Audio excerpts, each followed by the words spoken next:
Hi everyone, welcome back to Lisa's Stamp Studio. I've got a card today and it's for the guys. I don't know about you, but that seems to be the most difficult cards for me to make. I like feminine things like butterflies and flowers and of course sequins and rhinestones. But this card is definitely one for the guys, and it's got a great, lovely sentiment working towards the Valentine's Day greetings. It can easily be changed up using the Geared Up Garage bundle.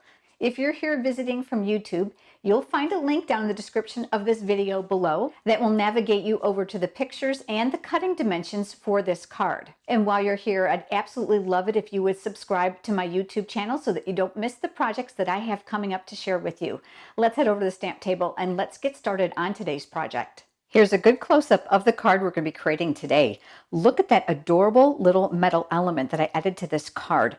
I'm going to talk to you about those in just a few minutes. Let's get started putting this card together. I've got a piece of Whisper White cardstock here, and I've brought in my Real Red ink pad. These colors were chosen specifically because they're reminiscent of the Designer Series papers.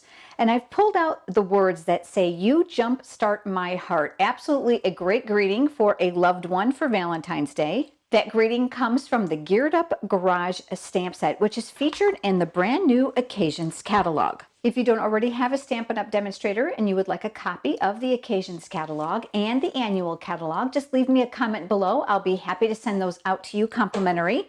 And while I'm at it, I'll go ahead and I'll throw in the current sale brochure. There are 13 free items in this brochure for your taking with any $50 product order, some of which are even free if you have a large wish list and a $100 order.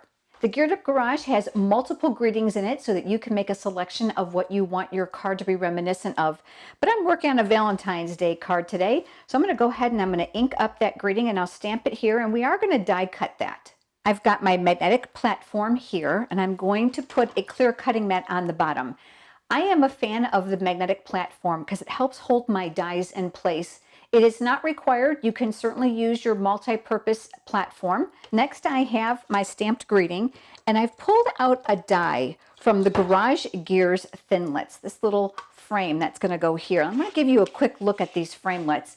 Absolutely fabulous because they die cut all the greetings in that stamp set. Plus, you get additional really wonderful fun pieces like these gears. And look at how large this one is. Going to make great backgrounds as well. The Geared Up Garage stamp set and the dies can be purchased as a bundle, and as a bundle it will save you 10%. I'm going to go ahead and I'm going to line up my frame around those words. This die is really special. It actually will die cut two pieces out of one, but I'll show you what I mean. I'm going to put another clear mat over the top to protect it, and then we'll crank that through. Here you'll see I have the greeting, and you'll also see that I have a frame. And I'm going to bring in my Take Your Pick pickup tool. I've got my paper piercing attachment on the end. I'll give that just a small poke through one of the holes, and that's going to release the frame. Obviously, you can use these together, but I decided today that I wanted my frame to look a little bit different. So I'm going to bring in a piece of the Designer Series paper. So I'm going to pass this through the Big Shot one more time so my frame can just be a different color. Again, I'm going to cover that and crank that through. I'll give that a little poke just so we can get our frame out, and there we go. Now we have two different colored pieces. Now while I have my Big Shot out, I'm going to go ahead and switch platforms to the regular Big Shot platform because I want to do a little embossing as well. And I've got a piece of Real Red cardstock here and the Sparkle embossing folder. Now you wouldn't think the word sparkle would be very masculine, but it sure looks wonderful with this Garage stamp set. And just like before, I'm going to put a clear mat on the bottom to protect that. I've got my embossing folder here, and I'll put another clear mat over the top, and then we're going to run this through. I've got a piece of Designer Series paper here, and this comes from the Classic Garage 6x6 Designer Series paper stack. And like most of the Stampin' Up! Designer Series papers, it is double-sided, which gives you lots of options. It's actually the pattern on the other side of this, when I cut this down, that I used for the frame for our greeting. You'll find those designer papers here in the Occasions Catalog on page 43. There's a wonderful assortment. I'm going to adhere that layer to a small piece of basic black cardstock. And I'm a big fan of my silicone craft sheet. It helps to keep my work surface sticky free, so I'm going to go ahead and bring that in. Adhesive will not stick to it, and if it does, it simply rubs right off. This is great not just for adhesive, but for liquid glue and hot glue as well, and I think it's a must-have if you're a paper crafter. So I'm going to go ahead and add some adhesive to the back side of this. And then working with my black cardstock, I'm going to leave a small margin of black at the top and the bottom to create a border. I'm going to flip this over and I'm going to add adhesive to the back side of this piece as well, because this is going to go on that piece of real red cardstock that we embossed with the sparkle embossing folder.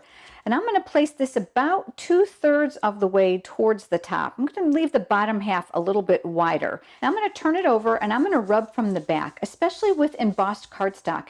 You've got lots of little bumps here, so you want to make sure that you burnish that adhesive down very well. This now is going to go on the base of my card, which is basic black cardstock. And again, as a reminder, you're going to be able to find all the cutting dimensions and the still pictures for this project over on my blog. I'm going to use that bone folder for that nice crisp edge, and then I'm going to adhere this to the top. So I'm just going to flip that over as well.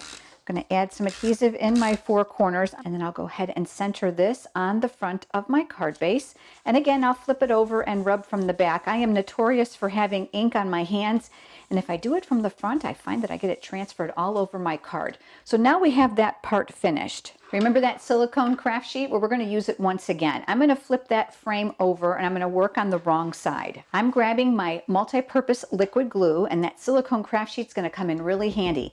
I'm going to get that glue started here on the craft sheet. When this glue is dry and it becomes opaque, I can simply rub it and it'll come right off. I'm going to add just a small amount of glue to the back of this frame.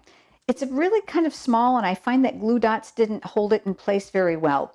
This glue is very strong, so you don't need very much at all. And I'm going to work this over to the far right side of my card. Just going to tack that in place. Like I said, the glue is very strong, so it will hold well. The greeting that we created, I'm going to go ahead and flip that over. I'm grabbing my dimensionals, and I'll add one to each side. They fit perfectly. And then I'll take off that paper backing, and then this will go right inside my frame. I'm just doing my best to line it up so that it fits nicely. Now we're going to add that metal element that we talked about in the beginning. This is the classic garage metal elements, and the one reason I love these is not only do you have the keys, which is the one we're going to use today, you also have the wrenches. There's a total of 16 pieces, 8 of each. I chose to add a little bit of baker's twine to that key so it has something to hang by. Just give it a little bit of dimension. Obviously this is optional. So I'm going to thread my black baker's twine right through here. I made it a lot longer than I was going to need. So what I'm going to do is I'm going to come through here and I'm just going to make a slip knot. And I'm going to attempt to shimmy this knot as far down on here as I possibly can. And then I'm going to pull tightly. I want the key to hang, and then I'm going to trim this with my paper snips. The right side of the key has some raised details in it where the back side is flat, and that's where I'm going to apply my glue dot. And I'm going to apply one of those right here near the top where I have the broadest area.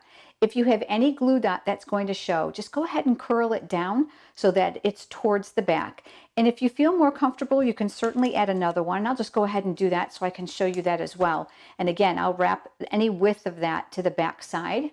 With my baker's twine at the top, I'm going to go ahead and I'm going to attach that here right near the edge of my frame. So I've got just a little bit of visual interest there. Here's the card we created together today and the one I created before you joined me. Remember to click the subscribe button here on YouTube so that you don't miss what I have coming up, and make sure you click on that bell icon next to the subscribe button so you'll receive notification of when I upload new videos and when I'm live here on YouTube. Thanks for joining me, everyone. I hope you have a great day. I'll see you next time.